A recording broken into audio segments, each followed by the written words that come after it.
Good evening and welcome to Slam the Gavel, the show that tells it all regarding family court, other court issues, as well as CPS. I am your host, Marianne Petrie.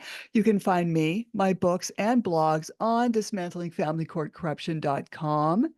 The book Dismantling Family Court Corruption, Why Taking the Kids Was Not Enough, was published in 2020 and became a bestseller in 2022, followed by Cry Out for Justice, Poems of Truth, followed by Raised by These Wolves, How Family and Federal Courts Are Failing Our Children.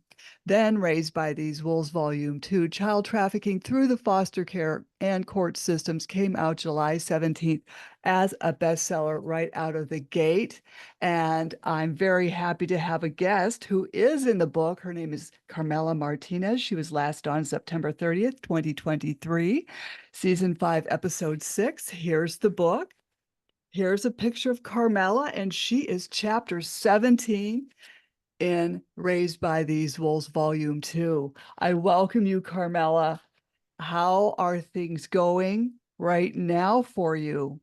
Good morning, Marianne. Nice to see you again. Things, believe it or not, have gotten even crazier since I was last on your show. Still I stand. That's my motto in life. Still I stand. Since doing the last podcast, I have come across an amazing support group that might be helpful for others who tune into your show, and that's PAA. It's Parental Alienation Anonymous. It's a fairly new program, 3.5-year program. It's all via Zoom, and it's for parents like you and I who have been alienated from their children, and the abuse just continues and continues. So I joined that January 22nd. It has been life-changing for me. Through there, I have learned that I'm not in that program to get my children back. I'm there to focus on me. And I have learned only through that program to love myself. So I have finally, at the age of 59, have found that love for myself. But I have to tell you, it gets very overwhelming. At times, there are, I believe, 17, 18 meetings a week through PAA. And sometimes I just have to tune it out because it's your story, my story, times however many people are on the Zoom. And it could be up to 20, 25, 30 people. Times how many children there are, and this is across the world. So it's I get very overwhelmed, my heart gets very saddened, and I do have to tune out of it sometimes. But again, still I stand. I'm determined to have a voice. You allowed me to do that last year at the last podcast, and I'm here to say that my situation has only gotten worse. My younger child, who gave me a hug 3.5, I'm now losing time frame here, 3.5 years ago, almost 4 years ago, gave me a hug, said he was going to see his father, and never returned to our home. And I was primary custodial of him. Have not seen him in over a year. This is the longest that I have not, hope I don't get emotional here. This is the longest that I have not seen him since he was born. He and I were always very close until X got involved. And, I stressed the last time I was on your podcast, and I'll say it again, I was a teenager once too. You give free rein to a teenager, hey, this is fun. Right. I can't imagine how both of my children are feeling because as an adult, I can seek out yoga, which I've done. I can seek out therapy. I can seek out this PAA support group. How are these children supposed to get on with their life when a major role model in their life has been taken away from them and poisoned them against them? So today is my son's 22nd birthday, and there's been too many birthdays that I have not seen him. There's been too many birthdays that I have not hugged him. And this is it's just such a tragedy for all, and there are no winners. X is not a winner here. I can't imagine the money that he has spent. I have been, since last on your podcast, I have been dragged in and out of court countless times. That's what these abusers do because they want to wear us down. And Same, right? And still in the middle, still having to work full time, obviously, because I have to work, I have to pay my bills. I love my job. I'm thankful about that. But I am now paying X child support. And, I'm all about a parent supporting a child, but not regarding this situation when a child is court sanctioned kidnapped. Right. X also has millions of dollars. So at the last virtual court appearance, which was July 12th, that was in front of the Child Support Magistrate here in New York State. It was to determine whether my child support could be dropped, because the older one now is, at that point, he had turned 21 already. And the younger one graduated high school by the skin of his teeth this past June. He had I think it was over 96 missing school days. So he graduated by the skin of his teeth and didn't really care if he was graduating. That's what he told me. Very sad. I suggested to him that I didn't want him to have any regrets in life. That's how I raised my boys. I suggested that I would even help him finish his schoolwork to get it completed so he could walk down that aisle with his friends that he's been with since preschool. So he graduated. He did not attend the ceremony. Sad in itself.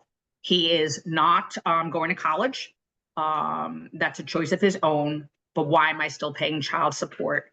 Especially since X has a very, very profitable construction company, makes so much money, and is paying my younger child so much money, cash, of course. So I am now at this point paying my rent on a credit card. Oh, I'm sorry. Is your ex aware of the case of Morgan versus Morgan? Doesn't care, as I'm sure all of these abusers don't care. I'm the one who, and thank you for you bringing that to my attention. I think it was a year or two ago. I submitted that to my attorney, who is a joke in itself. It doesn't show up, yells at me, screams. I mean, it has been such a horrific experience with the court situation itself. You know, being an abused survivor, and I definitely see myself as a survivor, and then going to the courts asking and pleading for help, not only for oneself, but for the innocent children involved. They make the situation 10 times worse. So, so at the last court appearance, July 12th, once again, I had to submit my financial affidavit, which I have supplied, it feels like every few months, updated financial affidavits with just detailed bank, I mean, everything, because I'm doing what the court is asking. X has never submitted his financials, but finally did. Yeah, oh, I know. I finally did last July. And I have to tell you, it's just heartbreaking, because on that financial affidavit, which he did not send to my lawyer, we only laid eyes on it that day, July 12th. Even my lawyer said, Judge, on his taxes from last year, he made over $500,000. He's writing off $400,000. Where's the proof that he's writing off $400,000? So in the eyes of the court, I make more money than him, which is ridiculous. I work retail. I make $20 an hour. And they condone the behavior. And that's why these abusers get away with it. So the judge let this go. It's a game to them.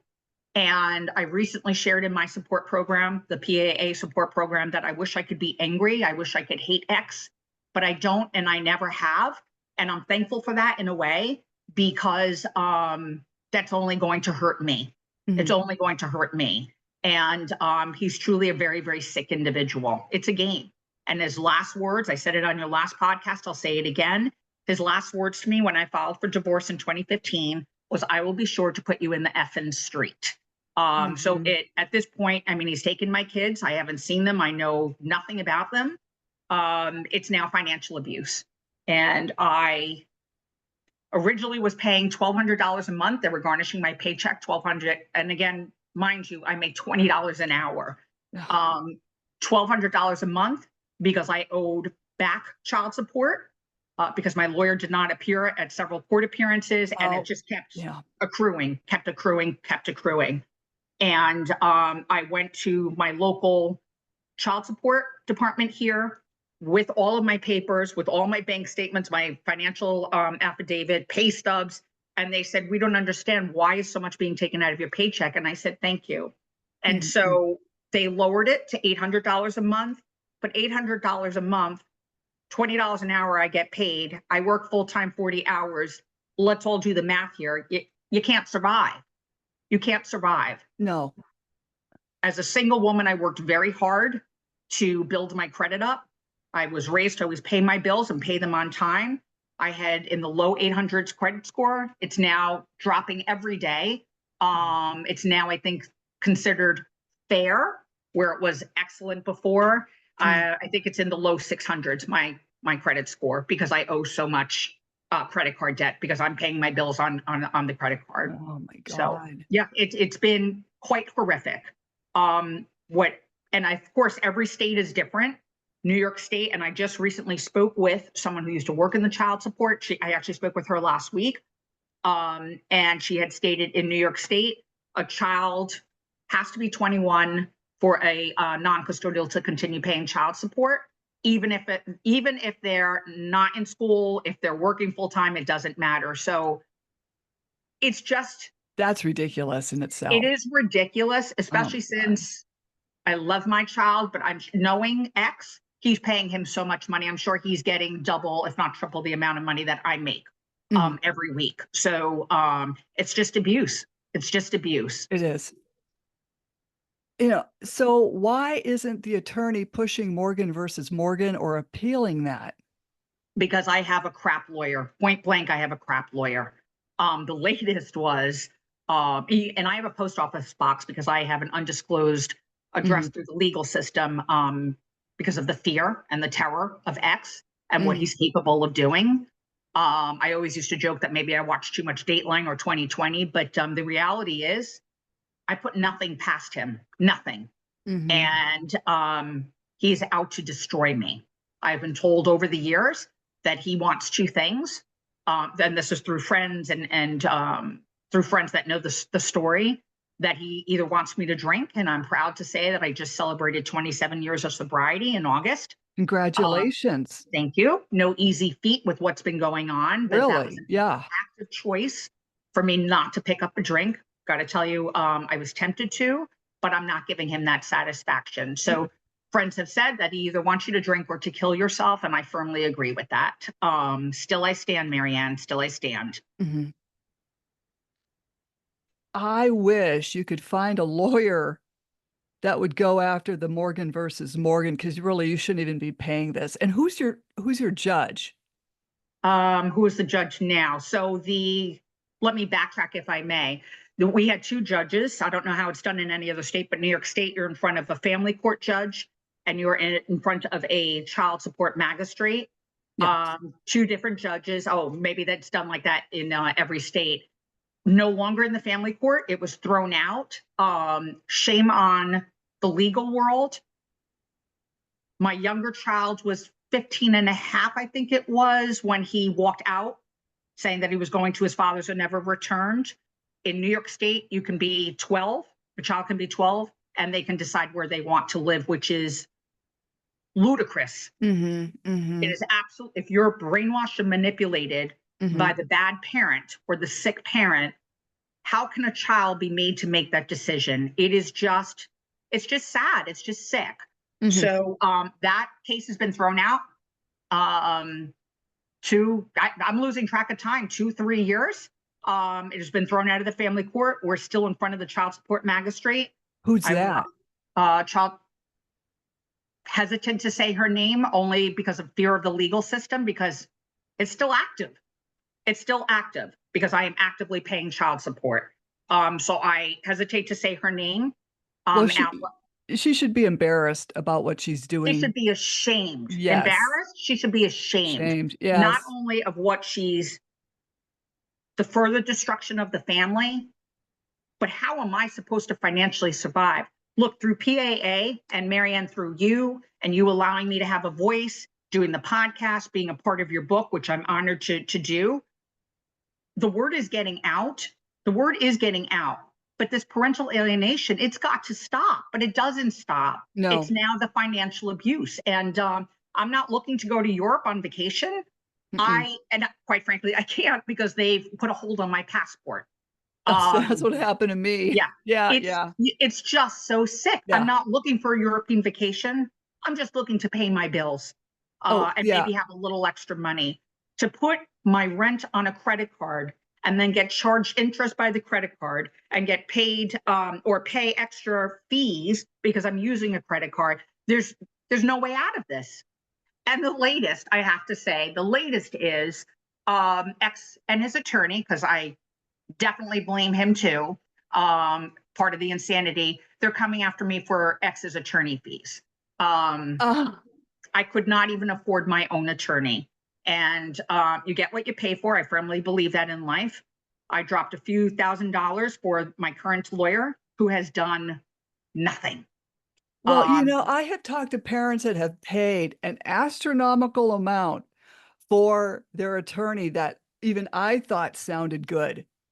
That that attorney turned out to be crappy. Oh, and that was me too. I have had, since this whole thing began in 2015, I have had three lawyers.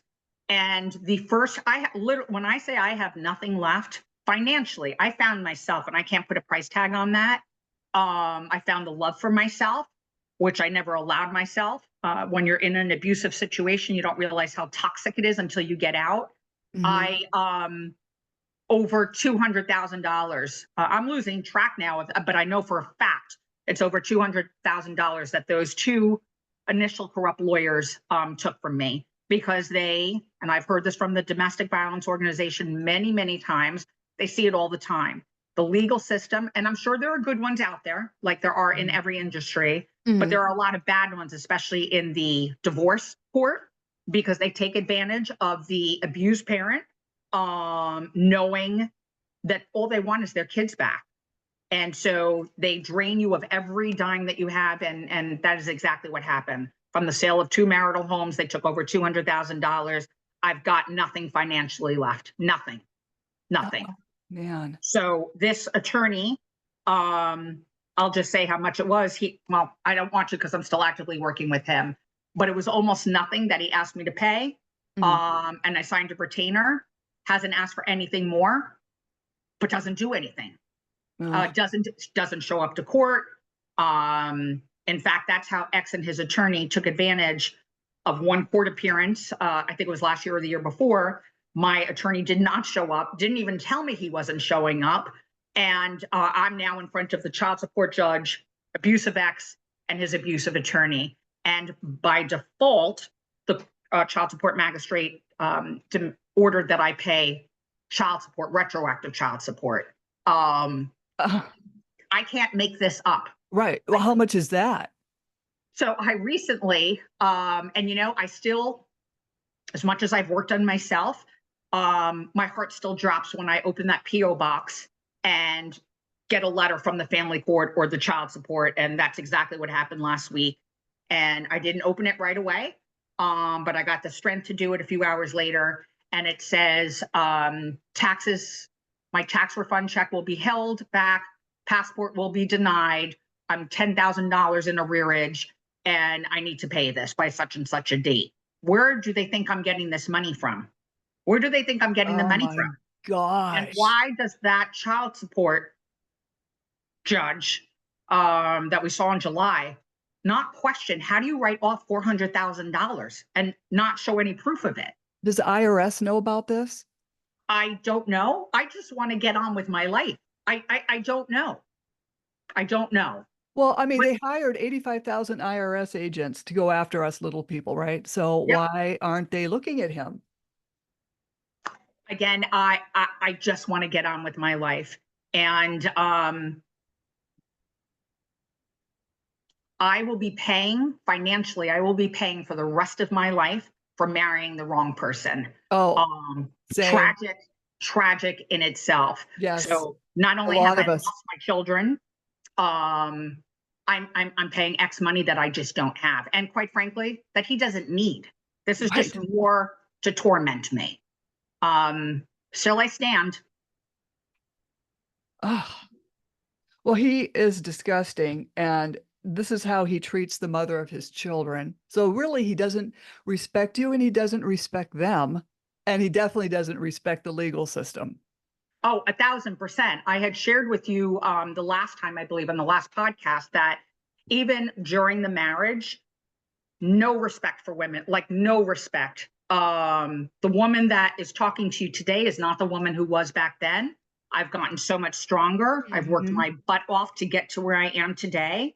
Still I stand. My favorite motto is still I stand.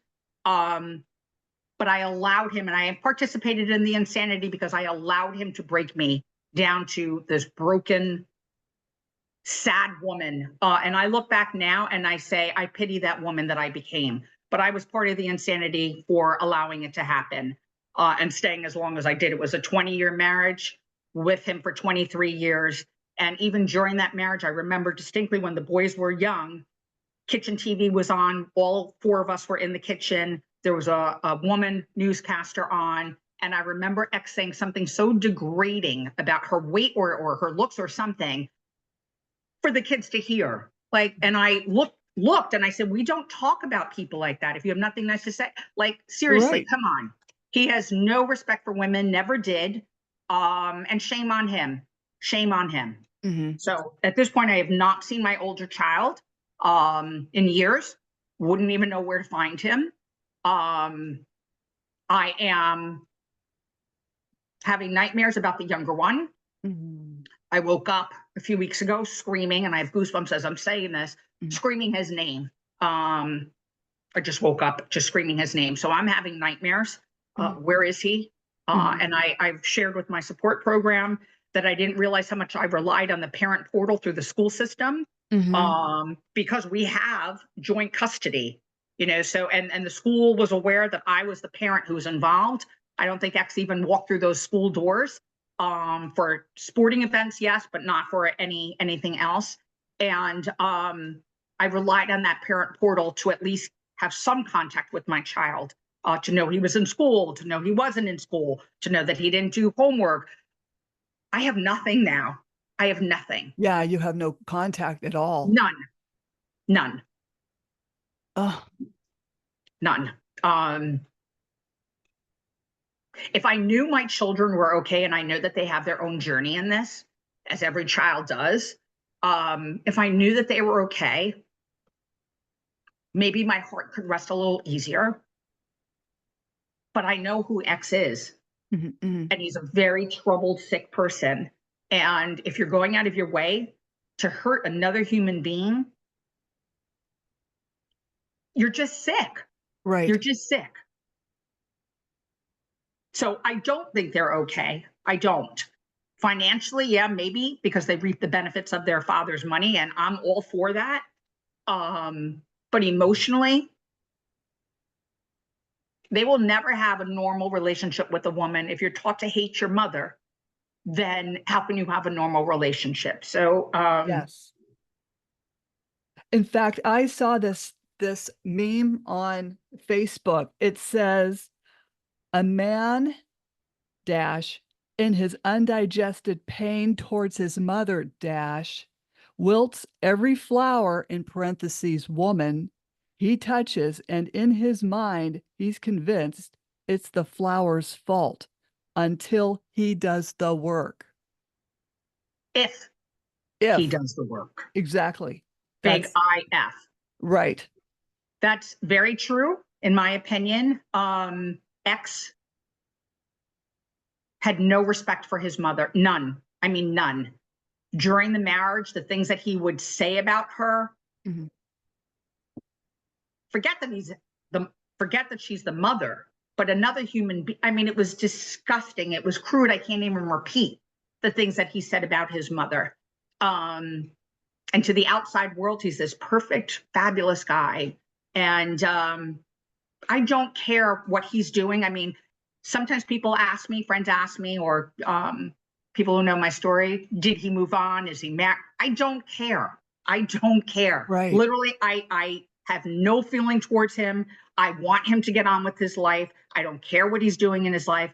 I just want to be able to get on with my life. And being financially crippled the way that I am, I'm not sure how I'm able to do that. This is just terrible what they're doing to you. And New York is just so bad. I don't know if I'd ever want to live in New York, knowing all of this. People, especially through the PAA support program And it's my role. They follow the 12 steps in Al-Anon. It's my role to have a voice and especially help the newcomer. And I've had so many people say what an inspiration I am. I've had so many newcomers reach out to me. I'm good friends with a woman right now, and she's going through the exact situation I went through. And she doesn't know what she's going to do. And this is with 4 kids. I had to, like, how does this go on? The legal system should be in place to help the parent who's being abused. Right. And in fact, then the children are being abused. This is 100% child abuse. 100%. Oh, it is. I think what the problem is, this is just my summation, but these judges are sociopaths in family court. Have to agree with you on that one as well. They need psych evals, they need drug testing, and they need the lie detector test. They need all of that. I don't know why your judge in her right mind. See, your judge was doing what my judge was doing. Why in their right mind can't they see that this ex makes so much more money? And why they can't see the legal abuse, but they want it to continue because of the Title 4D funding. Absolutely. But they're not getting that much money out of you. I see, this is what I couldn't understand even in my case, because they cost me my career as a registered nurse of 23 years. So they weren't getting really any money out of me. It was just out to destroy. Exactly. And still you stand too. And I think you're an amazing, incredible woman. You're one of my living angels that I've met through this horrific journey that I don't wish on anyone. Thank you for having a voice. Over the years, I've gotten stronger by moving out of the toxicity. Mm-hmm. So I moved about a year and a half ago, maybe a little bit more than a year ago. I got out of that hometown where I raised my children, where X still is. And I get triggered every time I even drive back there. That's how bad the abuse was. Same, right. It's I just want to get on with my life. That's it. I just want to get on with my life. Mm-hmm. This X, and that's how I refer to him because he means nothing to me. Mm-hmm. And it's a little X. It's not a big X. Yeah. X. He's troubled. He's sick, and I used to be able to pray for him. I'm not able to do that anymore, but he will have his judgment day, and it's not going to be a good one. It's not going to be a good one. So I continue to do the right thing. It's hard sometimes. Mm-hmm. It is hard sometimes. I'm exhausted from working and the constant financial distress, and then lawyers still sending letters through the court system, and the court system still said, it's like, stop, enough, just right. enough. Yeah, it's, as you know, my story, I was afraid of the mailbox. I think all of us are. And that's so sad. Look, you know what? If a marriage doesn't work out, it doesn't work out. Do your best to raise the children together and move on with your life. But these sick individuals, they're out to destroy. Because in my case, it was, how dare I file for divorce? How dare I, the great I am? And during the marriage, that's what X would go around saying, the great I am, the great I am. Mm-hmm. Looking in mirrors, the great I am. I didn't realize how bad it was until I got out. And the domestic violence organization that I'm still very immersed with in Bergen County, New Jersey, and here in New York State, they said I was lucky that I got out. And I understand that. I do understand. I was lucky I got out. But the legal system has made a bad situation 100 times worse. Right.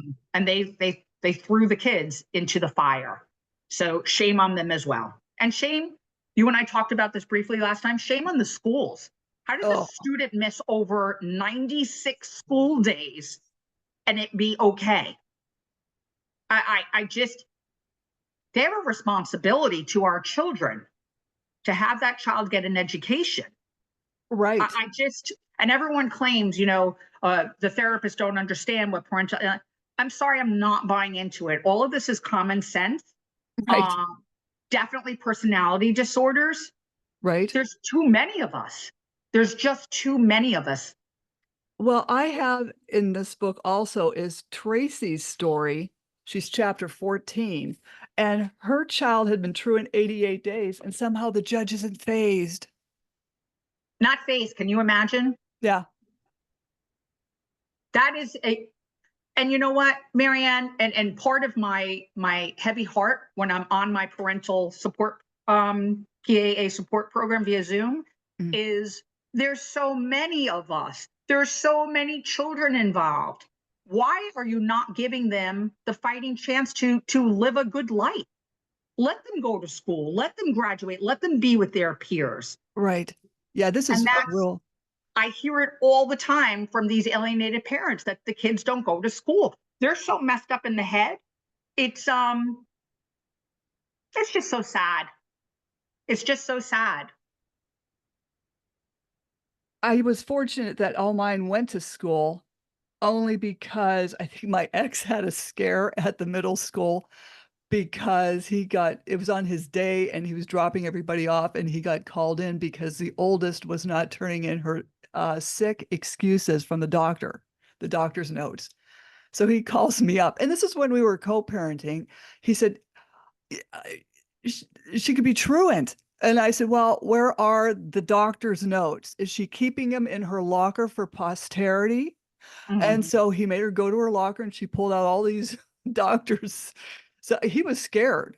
And, but these parents, these other guys, these abusive males, there are good guys out there that really deserve full custody of their kids because, as you know, I've got James Schock in my book who really, Correct. you know, Amazing man. Yes. right. But I mean, for the most part, a lot of these abusive males, they don't care about these kids. They don't want these kids. They could care less what their outcome is. They just want to get even with the other person. So as a woman who's been abused, not only through X, but the legal system, I have to say on this support program, there are so many men.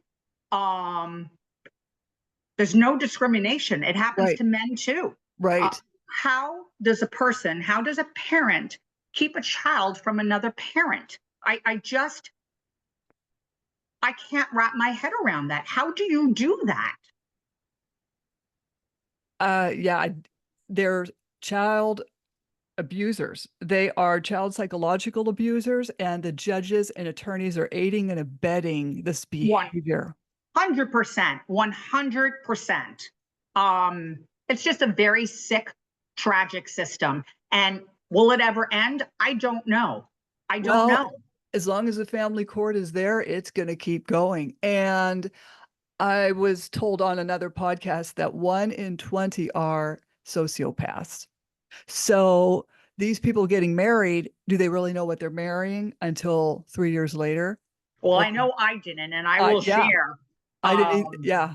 I think we were dating for 7 years before we got married, and he swore he would never marry again. He was formally married, and it was a horrific experience. And perhaps it's time to turn the finger around and point it at yourself and take responsibility. Mhm. But in my case, and I can only speak for myself, what does a good drunk do? Which I was way back when I met him, but marry another good drunk. Mm, So two people who had no business not only being together, but being married and then having children together. mhm. Um, Yeah. You don't know what you're marrying until there's red flags that I think I saw, but I disregarded. Like the night before, something said, don't do this. And I just should have got out of bed and woke my parents up and said, I'm not doing this. I'm not showing up tomorrow. Correct. I'm going Correct. to Tahiti. I just should have. But you don't listen to your gut. People aren't doing it. They're not listening to their gut. They could be dating someone and they could run it by a close friend. Hey, what do you think of this behavior? He or she did this. What do you think of this? You get other people's opinions. Even I don't know. People that are older than you that have more experience, they may be able to say, "Oh yeah, that's a red flag. Get out now, because this will lead to that." Well, in my case, Marianne, the woman that I had become, and it's exactly what X wanted, built us this huge mansion. I mean, it was glorious. It was gorgeous. We had top of the notch everything because he's a builder. He's in construction, Mhm. but it was in the middle of the woods on a private dirt road Mhm. with 1,000-foot unpaved driveway. We were so isolated. I didn't realize how isolated we were until I got out. I had a dog at the time who I since had to put down, but Mm. um, literally I opened my door and she would go out, and then she was smart enough to come back. She knew who fed her and loved her, and she'd come back. When I filed for divorce, we moved into the village of where I raised the boys. And what did I know? It was the school bus stop. So it was literally the main path for the school buses to go up and down. My dog was terrified. Not only never saw a school bus, but never heard a school bus. So I literally had to work her bathroom times around Mhm. when the school buses were coming. So it's the entire family that's affected, the entire family. Um, so we had the best of the best. I worked all my life. I'm the one who had the health support for both X and I when we first got married. And he actually was in awe of me because I had a different suit on every day going into Manhattan. That's where I worked at the time. And he was in awe and said that his ex-wife, the first wife, did nothing but sit in front of the TV, which I'm not sure I believe either. Yeah. But he just has no respect for women. And then I approached him years later and I said I wanted to start a family. And that's when he went berserk and took his arms like this and threw everything off the kitchen table and said that I breached my side of the marriage contract, which is, I think about that today, and that's just so sick. We didn't talk about having kids, but we didn't talk about not having kids. Mhm. And I was ready. I was 36 years old. I wanted to start a family, and took him some time. He spoke to whoever he spoke to. He was actually doing a renovation on some local church, and the priest wasn't a priest. It was like wasn't a Catholic church. Pastor. Yes, pastor. Supposedly he spoke to him, and then he was okay with it. And again, I'm taking full responsibility. I did not trick him into having children. We were planning it. We planned it, but he didn't want children. That should have been my red flag there to get Yeah. out, but I didn't. But things changed. Things Yeah. changed once that child was born, because now the attention is not on the narcissist. Being a mom, I was taking the older child when he was a baby back and forth to preschool. Not preschool because it was when he was a year old. Daycare. Yep. And that's no life for a child either, but that's all I knew was working. And I had a really good job. I had a really good job at the time, and I had the health benefits for both X and I, and of course now the baby. And then I got laid off, and X came up with the brilliant idea of I should be a stay-at-home mother. And I remember distinctly saying no, that as much as I loved my child, I Mhm. didn't know how to do that. I didn't know how to do that. So took a while for me to start getting my resume together and getting out there. And then I said I was going to stay home with and that was, I at the end of the day, I decided to do that also. And I'm not sorry I did it. My oldest child and we did everything together. The mommy and me, I mean, we did Yeah. everything together. Took him to the library. We read. I have a smile on my face because I remember the beautiful times that we had. He was maybe 4 or 5. We used Mhm. to have a local bookstore in the town where I raised them, and we would go in and get the Carl books. It was about a dog, and it was those hardcover, like little baby books, and we would just sit outside on the bookstore bench reading the Carl books. And Mm. for him not to be in my life today, it's just so, especially today on his birthday, it's just so hard. Yeah. It's just so hard. It's just so hard. So things got bad in the marriage when the older child was born. And then I found my routine with the child. Ex was never involved. It was just the older child and I. And then I wanted a brother or sister for the older child. And so approached ex again. This time it was a little bit easier. Mhm. I remember coming home from the hospital with the younger child, and it was the day of ex's birthday. Narcissists will have none of that. The attention has to be on them. And we're walking out of the hospital with the second child. And I had my second C-section, and I remember he was pissed. He was pissed. I remember going to a bakery on the way home from the hospital to get him a birthday cake. And he allowed it. He allowed it. So the attention now with two children, and I am giving myself so much credit.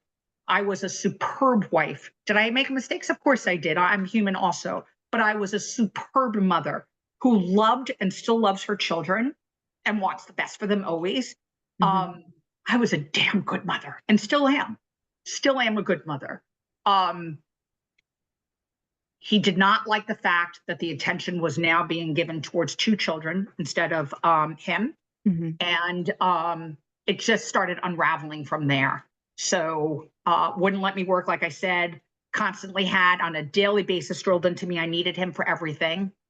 Now that I'm in these support programs, I hear that this is a common theme to wear us down. Needed him for everything. So I was fearful of filing for divorce because of the financial security. At that point, I hadn't worked in years. And I was terrified because of the stuff that I allowed him to get into my head. It's just a tragic situation all around. And I know I'm not alone. There are millions. There's too many of us for this to be going on. Shame on the court systems. Shame on the court systems. These children need help, but they're getting abused even further. And as I had said, the judges and these attorneys are complicit. They're aiding and abetting these clients with bruised egos to take custody or buy custody from a parent. That's correct. And, God will deal with these people, as you know. We've talked about how God deals with these people.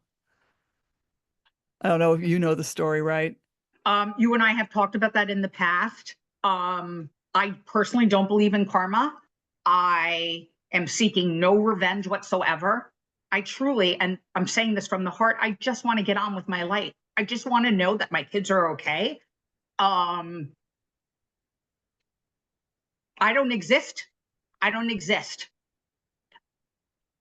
I don't exist. And that's just so not only sad for me, but sadder for them because these children did not sign up for this insanity. Right. It's just very, very sad. It's very sad.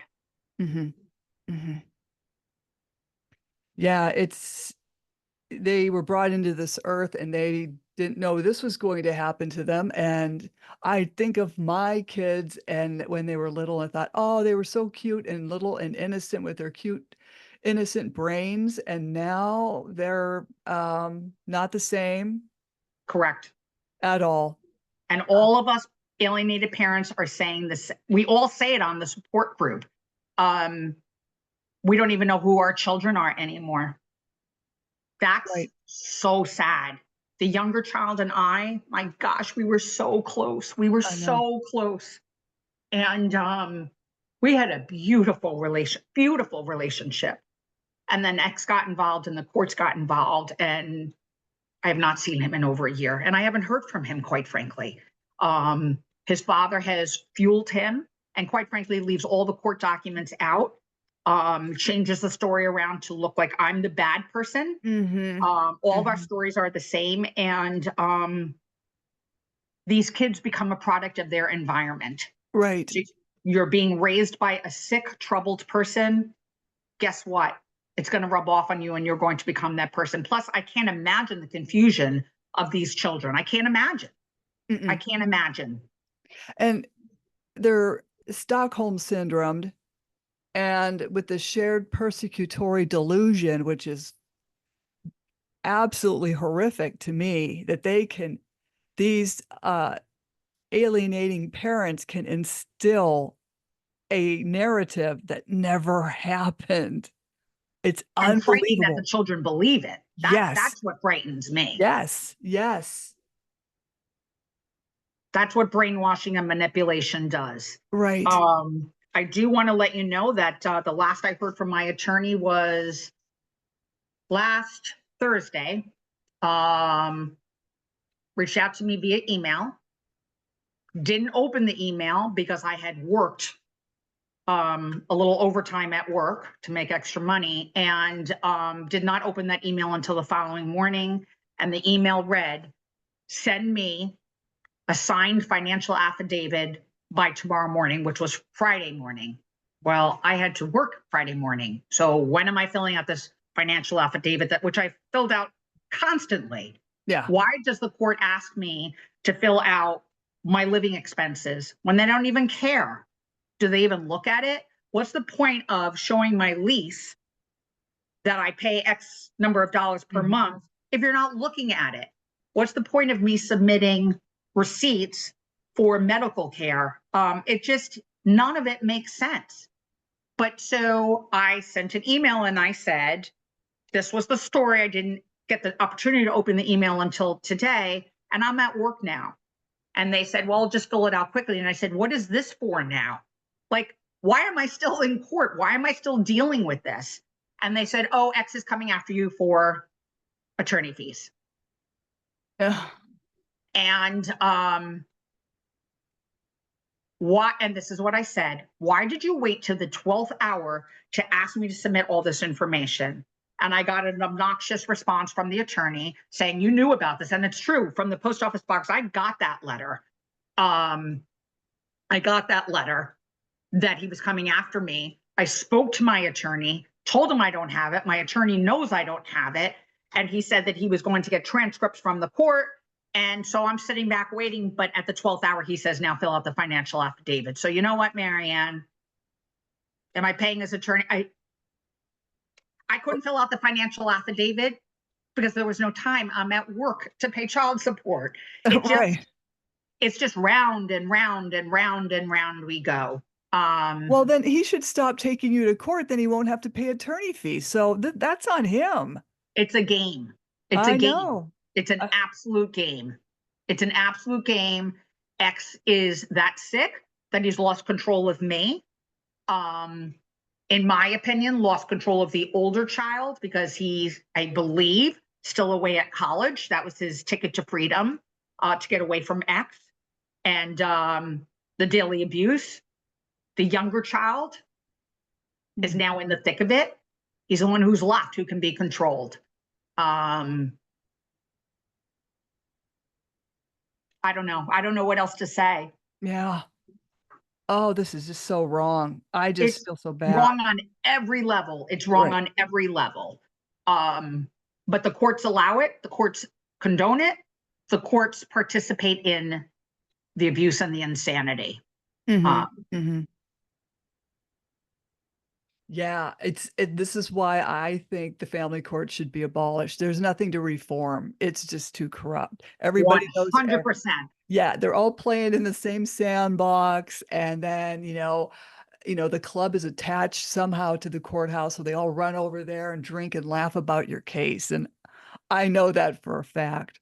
I know that for a fact as well, because the first attorney that I had, she shared with me probably too much information, but she shared that she knew the opposing attorney. She shared with me that she actually had dinner with the forensic psychologist who was ordered to do a forensic report on the four of us, the children and X and I, when I first filed for divorce. And that also, I just, I sit back and I say, the abuse continues. We had to pay, X and I had to pay over $10,000 for that forensic report to be done. It took months and months and months. It should have been 6 weeks. It took 6 months. And then in the end, I lost my child to the abuser. And I'm being very clear on that, that was because the court feared for my safety and the safety of the younger child. not the older child's fault. He was a child. Mhm. He was a child, but he was so fueled with the misinformation. I was his target. He was angry, and he acted out inappropriately. So that is the only reason why X got him. And X, sadly for the child, told him that I threw him away, which is the furthest thing from the truth. And he probably didn't get him counseling either. Oh, absolutely. Well, in fact, he was court ordered. He did not initially. I was so concerned. The child was court ordered to get therapy, and the therapist, I reached out to her to get an update, and she had said the child, and I quote, has been diagnosed with extreme anxiety and depression. That's at 13, 14 years old. Mm. Horrific.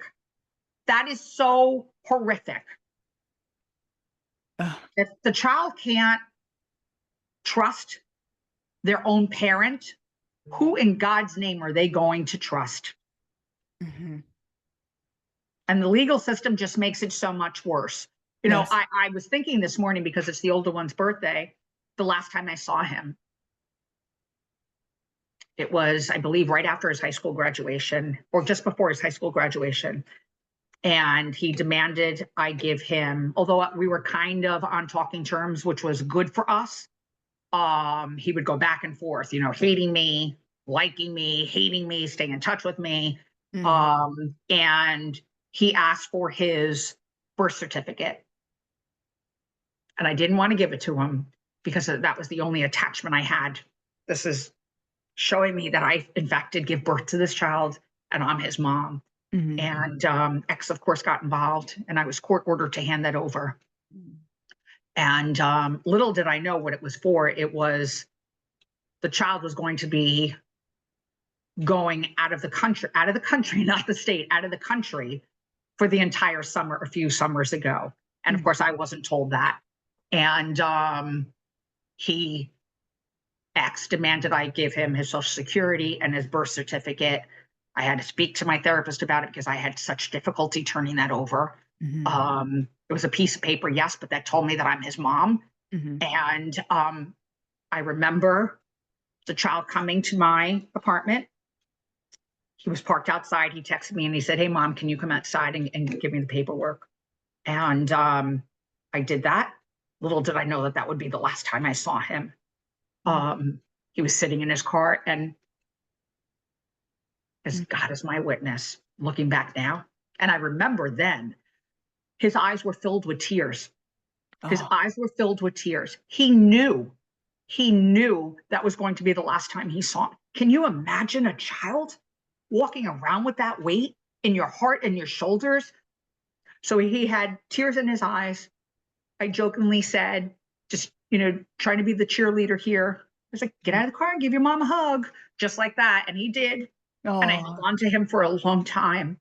But I look back now, especially this morning, I was thinking, since it's his birthday, he knew that was going to be the last time that I saw him.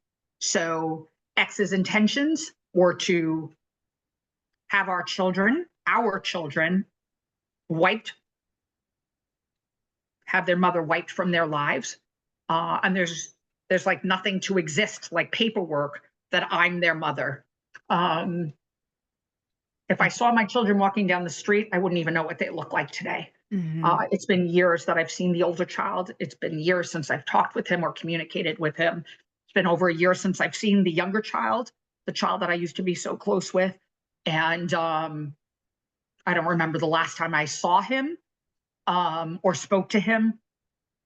Father, of course, got him involved in that child support situation. And child reached out to me. I don't even know who was talking to me. He was so angry. He was so angry. This is where I am today. I'm not alone. I'm one of millions. My children are one of millions. I just want to get on with my life. And I'm not even looking for financial comfort. I just need to pay my bills and not have Right. all of this credit card debt keep building, building, building. I've been told, as I said, I reached out to someone who used to work in the New York Child Support department. And she said, even if the child is not in school, a parent, non-custodial parent, is responsible for paying child support until that child is 21. The younger child is 18, so I have a ways to go. But now coming after me for attorney fees when I couldn't even afford my own attorney, it's just Yeah, it's he's disgusting. horrible. He's It's horrible. disgusting. Hmm. It's disgusting. Well, God is watching. Whether you believe in karma, I don't care about karma. I just, put it in God's hands and God deals with these people. Um, During this horrific journey of mine, and it is because I filed for divorce in 2015, it's now 2024. I had such a strong faith with, I call him God.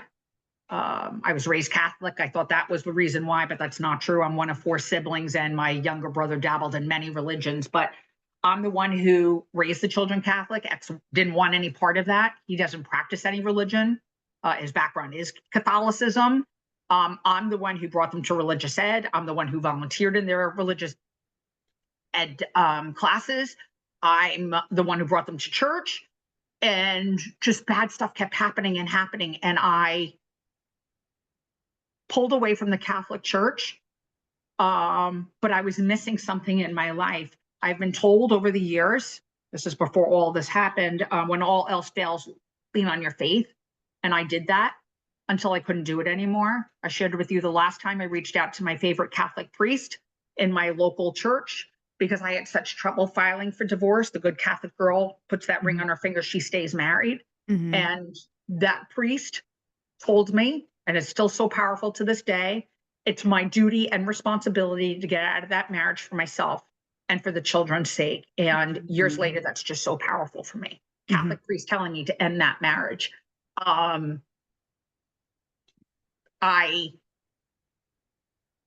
took me a while, took me 3 years to file for divorce, but I finally did. And this nightmare just continues to get worse. It just continues to get worse. Well, I'm glad you spoke out again on this podcast, and I'd like to have you back on for, an update when you're ready. Absolutely. I have, although I put nothing past X and his attorney,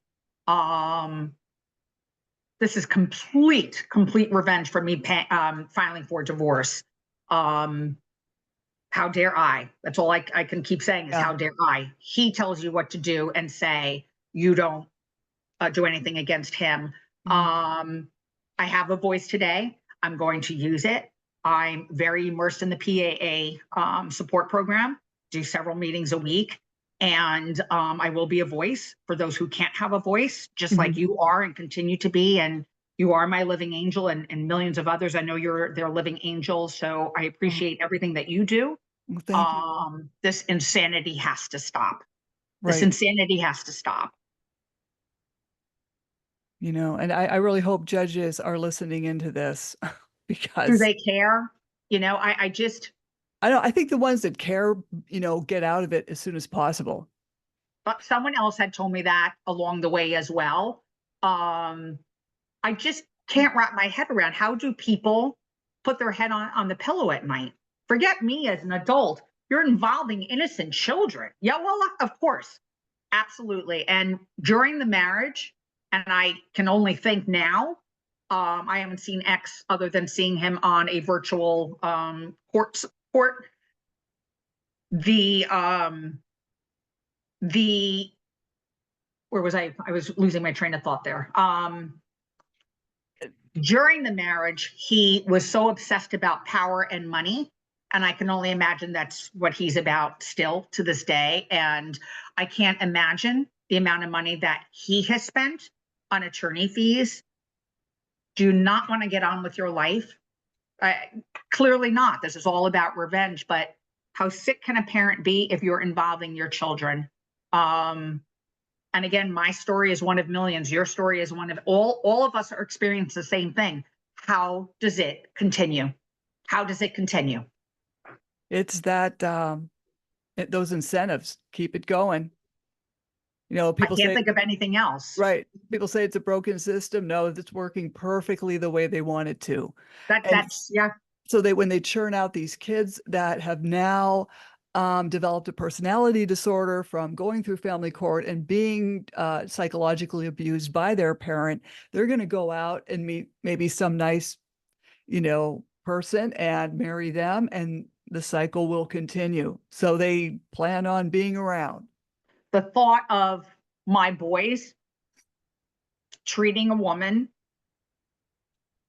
in any abusive way, verbally, emotionally, financially, that breaks my heart. That's not who I am. That's not who I am. Mm-hmm. So it's just very sad. Mm-hmm. It's just very, very sad. I will let you know, at that last court appearance, July 12th, it was, my attorney, who did show up that time, but it was hit or miss, brought to the judge's attention the fact that he never received X's financial affidavit, literally laid eyes on it the day of court because it was put on the screen. And I remember him distinctly looking at the camera saying, "Judge, come on." Like, it was so ridiculous. You're having your accountant put that you make over 500,000, but you're writing off 400,000 and you're not backing it up with any proof. It's just, I think your attorney needs to call the IRS. my attorney doesn't even call his client, myself, let alone I know, but that's what he should be doing. it's just, but anyway, so it was my word against X's. Mm-hmm. X said that the child was, because I informed the judge that the child was making buku money. He told me that, and had all these fancy toys, and he said it innocently, so I'm not blaming him. Father was buying him off by paying him a tremendous amount of money to work for him, and to give him the power of, "You're taking over my company." Ridiculous. Anyway, the judge had no choice but to reach out to the child.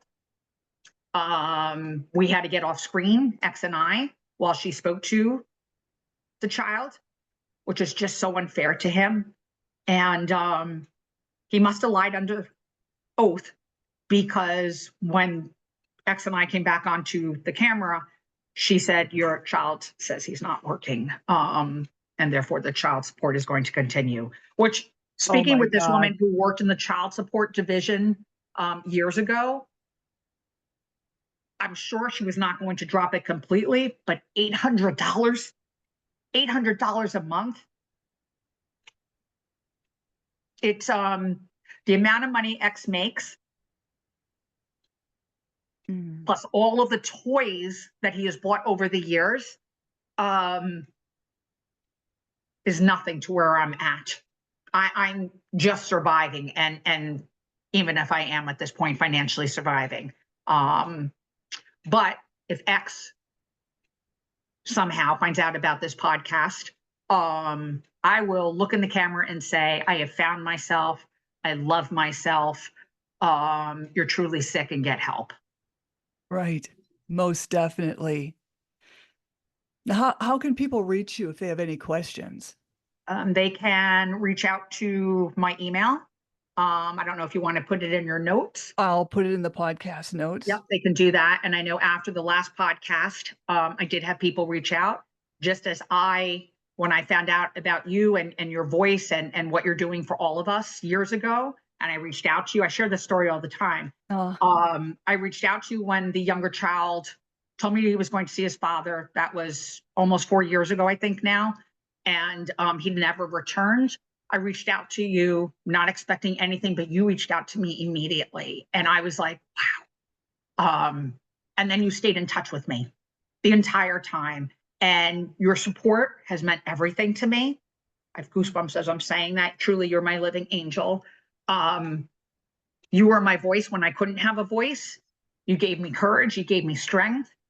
And to keep moving on. And that's what I'm doing, but I'm just financially destroyed right now. And that's what X wanted all along. So I appreciate you once again having me on this podcast, on this 22nd birthday of my older child. And yes, I would welcome the opportunity to come back and hopefully have better news in the future. But right now it's just I'm financially devastated, which is exactly what X wants. And No, you never know. Might not for long. We'll chat after this podcast. okay, absolutely. Hang on, don't jump off. Slam the Gavels, a podcast to help the public understand what really goes on in these courtrooms. I'm your host, Marianne Petrie. You can find me on Spotify, YouTube, Apple iTunes, iHeartRadio, Google, other platforms I don't know about. And with the YouTube, please like and subscribe. Feel free to buy me a coffee and help keep this podcast going. Thank you, Carmela Martinez, for speaking out. Thank you. Thank you, Marianne. Thank you for being the voice for all of us. Definitely. Thank you.